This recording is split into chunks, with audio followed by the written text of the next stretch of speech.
السلام علیکم ورحمۃ اللہ وبرکاتہ۔ الحمد للہ رب العالمین والصلاة والسلام علی رسولہ الامین۔ اعجاز لغوی کے ساتھ میں حاضر ہوں۔ آج سورہ کہف کی 3 آیتوں میں ارادہ کا لفظ استعمال ہوا ہے، اس پر آج گفتگو کرتے ہیں۔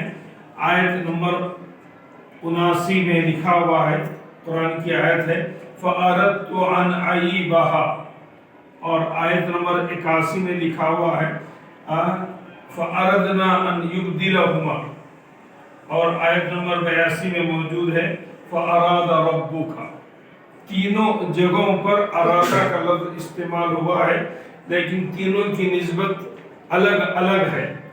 یہ واقعہ سورہ کہف میں حضرت موسیٰ اور خضر علیہ السلام کے درمیان میں جو پیش آیا، اس کی طرف اشارہ ہے کہ انہوں نے کشتی کو عیبدار بنا دیا تھا۔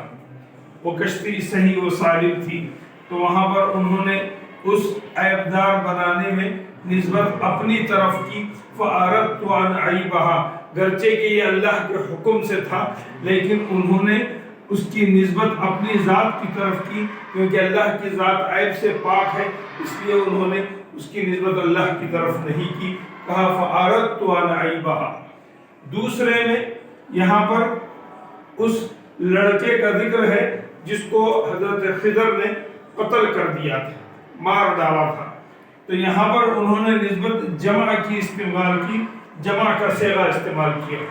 فَأَرَدْنَا أَنْ يُبْدِلَهُمَا، یہاں 2 معاملات ہیں، ایک معاملہ قتل کا ہے اور دوسرا معاملہ اس بچے کے قتل کے عوض میں بدلہ دینے اور رحمت کا ہے۔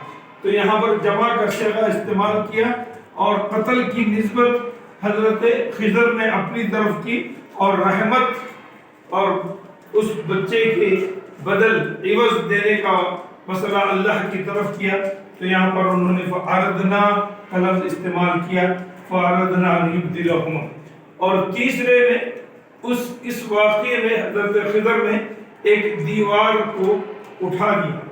ان قریے والوں نے، گاؤں والوں نے ان کی مہمان نوازی سے انکار کر دیا تھا، تو یہاں پر اس دیوار اٹھانے پر انہوں نے نسبت اللہ کی طرف کی۔ فَأَرَادَ رَبُّكَ، یہ ارادہ اللہ تعالیٰ کا ہے، جبکہ یہ کام اللہ کے حکم سے حضرت خضر نے کی۔ تو یہاں پر دیوار کی تعمیر، اصلاح، یتیموں کے مال کی حفاظت کا مسئلہ تھا، جس کی نسبت انہوں نے اللہ کی طرف کی۔ تو لفظ ایک ہے، لیکن اس کی نسبتیں مختلف انداز میں قرآن نے اپنی فصاحت و بلاغت کے ساتھ پیش کی ہے۔ جزاکم اللہ خیرا۔